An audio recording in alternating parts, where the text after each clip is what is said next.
성적 공부 뭐 열심히 해야 돼. 맞아요. 그런데 여러분들 지금 고민하는 게 있을 거예요. 내가 지금 장래 희망이 난 이걸로 정했어 하는 분 손 들어보세요. 소설 작가. 너무 멋있다. 성악, 노래. 네. 아마 여러분들이 말하는 게 좀 부끄러워서 그렇지 다 집에 가면 고민하고 있을 거예요. 나는 뭐 하지? 내가 관심 있는 게 뭐지? 나 참 재밌게 뭔가 열심히 하고 싶은데. 저 역시도 회사를 운영을 하고 있지만 가끔씩 방황을 해요. 세상에 할 게 너무 많아요. 그리고 이미 그걸 재밌게 하는 사람도 많아요. 그런데 여기서 잃어버린 게 뭐냐면 진짜 내가 좋아하는 게 뭔지. 예를 들어 작가가 되고 싶잖아요. 내가 글을 잘 쓸까? 보통 다른 친구들은 그래요. 다른 사람이 읽었을 때 내 글이 어때 보일까? 내가 정말 글을 잘 쓰는 걸까? 나보다 잘 쓰는 사람 많지 않을까? 이런 생각하는 것처럼 성악도 마찬가지예요. 나보다 노래 많이 잘할 거야. 다 잘하잖아. 성악가는 옛날부터 지금까지 너무너무 많거든. 이렇게 생각하거든요. 근데 막상 직업을 가지고 보니까 모두가 그렇게 생각을 하는데 그렇게 생각하면서 시작 안 하는 사람이 99%예요. 중간에는 내가 좋아하는 것이냐 내가 좋아하지 않고 주변에서 자꾸 나를 너는 그거 하면 좋겠어. 저거 하면 잘 살 거야. 저렇게 해야지 돈 벌어. 이런 거에 쫓아가다 보면 내가 없는 거야. 이해돼요? 내가 없으니까 자꾸 남의 말에 휘둘리는 거예요. 저거 하면 좋대. 이거 하면 저렇게. 어머 쟤는 부럽다. 어머 쟤는 뭐 한대. 남이 내 인생을 살아주지 않거든요. 가장 중요한 건 나라는 거. 여러분 자신이라는 거. 내가 글을 좋아하면 그거를 죽을 때까지 즐겁게 즐겨야지라는 마음으로만 가지고 가세요. 글을 써서 돈을 대박 벌 거야. 남들한테 보여줄 거야. 내가 뭐가 될 거야. 이거는 나의 어떤 하나의 욕심일 수도 있는 희망사항이지 이게 나를 글쓰게 하는 원동력이 되면 안 돼요.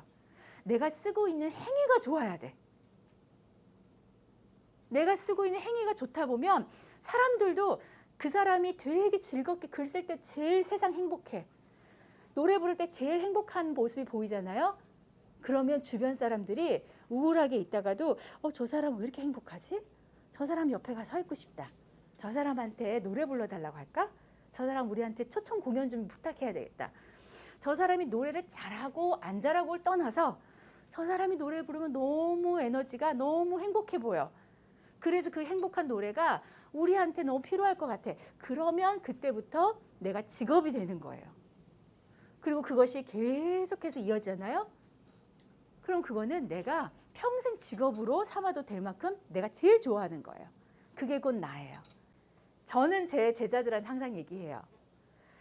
직업을 평생 가지라가 아니라 평생 즐기면서 좋아하는 일을 하라고. 그거는 직업이 계속해서 진화하고 있는 거예요. 인간이 진화하듯이 저는 진화한다는 표현을 쓰고 싶어요. 의사나 선생님이나 아니면 기술자나 아니면 예를 들어 작가나 무용가나 내가 체력이 돼서 평생 무용할 수 있어요. 그런데 직업은 하나만 하나만 가지나요? 하나만? 여러분 때는 아니에요. 무용가 겸 작가 겸 엔지니어예요. 라고 얘기할 수 있어요. 그렇다고 사람들이 이상하다 그럴까요? 여러분 때는 당연한 거예요. 왜? 기술로서 여러분들이 굳이 고민하지 않아도 되는 것들을 로봇이 해주니까. 자, 제가 왜 이런 이야기들을 했냐면요. 전 지금도 여러분들처럼 방황하고 있어요. 내가 뭘 좋아하는 건지는 이제는 조금 알 것 같아요. 다시 또 꿈을 꾸고 있어요. 어떤 직업으로 진화할까 내 직업이. 자, 그러면 제가 어떤 직업을 세상에 없던 직업을 만들었거든요. 왜? 암만 생각하고 고민해도 내가 하고 싶은 직업은 세상에 이름조차 없었거든요. 그래서 어떤 사람이 저한테 직업이 뭐예요? 그러면 이것도 이렇게 해요. 그게 무슨 직업이에요? 직업 없는 거지. 그거 뭐예요? 사실 트렌드에 앞서가 있는 직업군에 있는 사람들은 직업이 뭐 지금 뭐 무슨 일 하니? 요즘 뭐 어디서 있어? 그러면 자기는 비즈니스는 아시아에서 하는데 몸은 저기 발리에서 있고 비즈니스의 형태는 5가지에서 6가지 형태를 하고 있어요. 근데 그게 너 이상해라고 하지 않아요. 지극히 당연한 거야. 저는 어떤 일을 했냐면요. 중학교 때 그렇게 여러분들처럼 내가 무엇을 잘할까 고민을 했던 꿈 많은 소녀였고 그리고 굉장히 내성적이었어요. 누가 말 시켜도 말도 잘 안 했어요. 왜? 말을 못해서가 아니라 말하는 것도 싫어서. 그러다가 고등학교 때는 이렇게 있으면 안 될 것 같아. 뭔가 좀 몸으로 움직이는 걸 해볼까? 그래서 응원단을 중학교 3학년 때, 고등학교 때, 대학 때까지 계속했어요. 우와, 나 이거 진짜 잘하나 보다 이렇게 생각을 하고 에너지를 막 이렇게 방방방방 뛸 수 있으니까.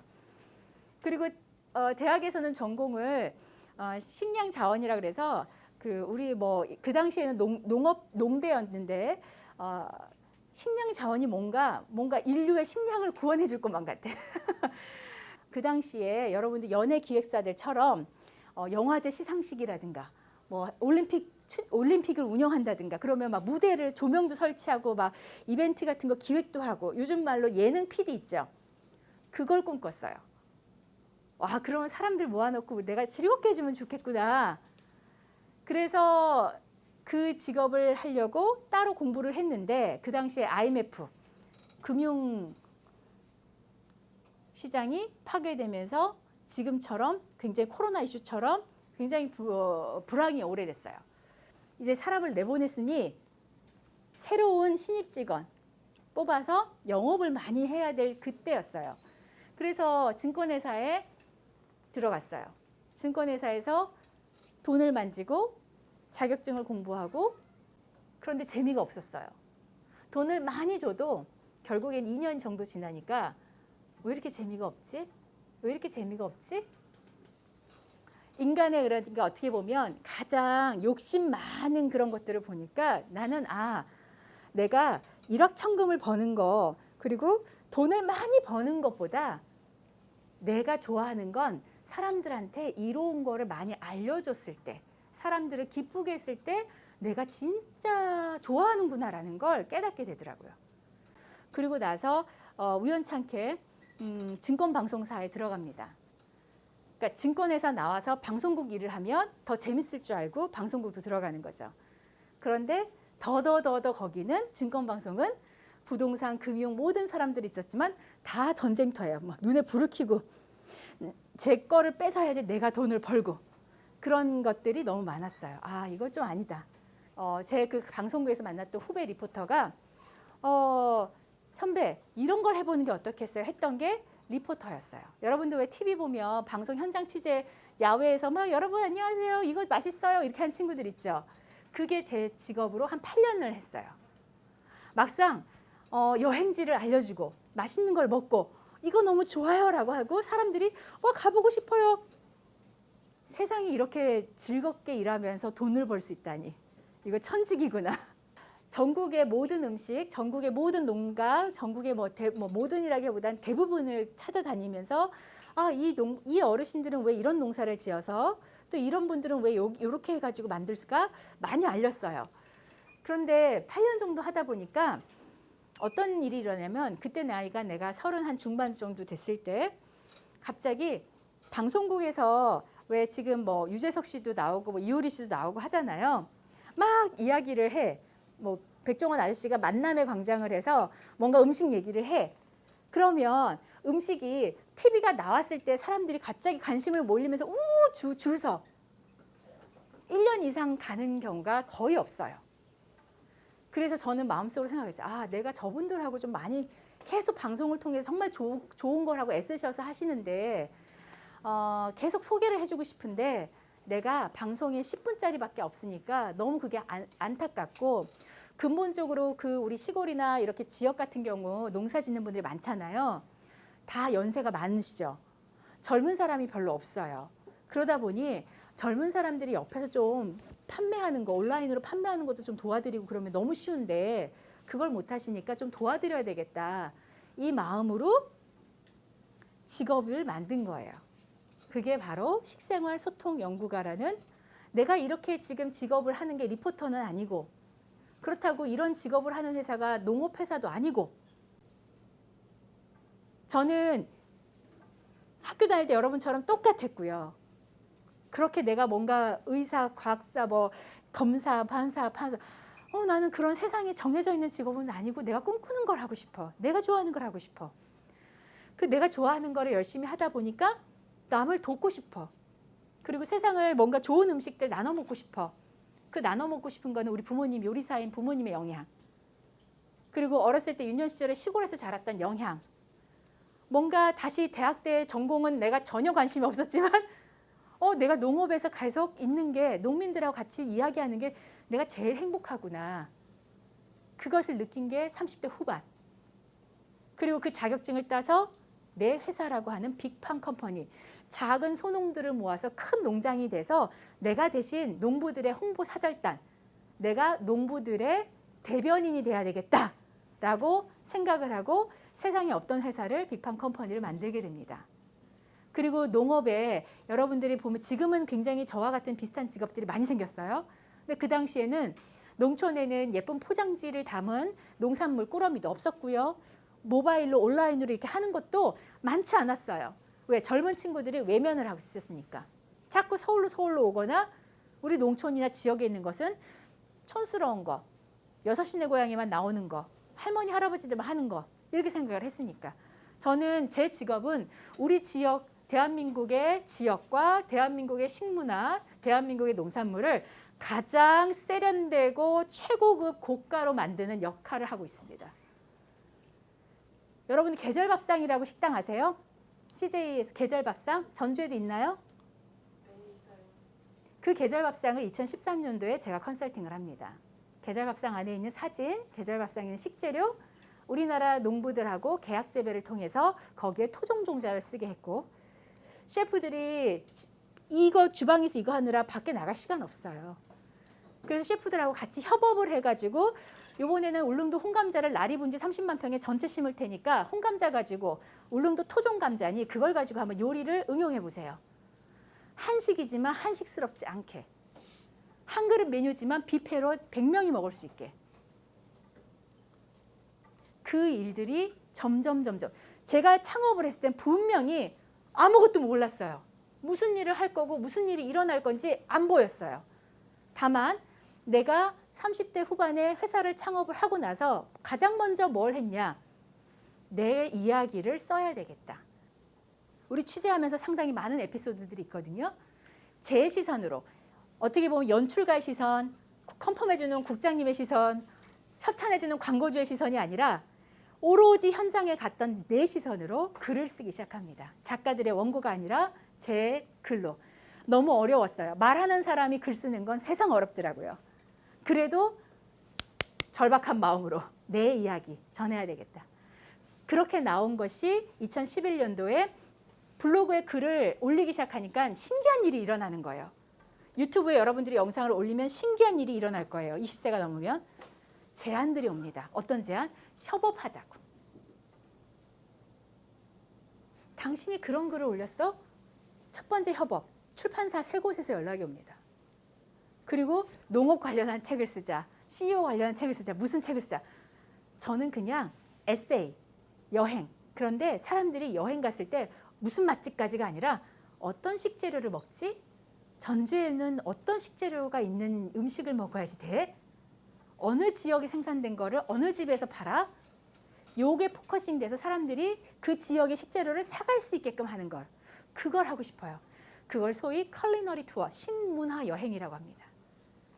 식재료 여행 책을 쓰고 싶습니다. 2011년도에 나온 책이 싱싱한 것이 좋아입니다.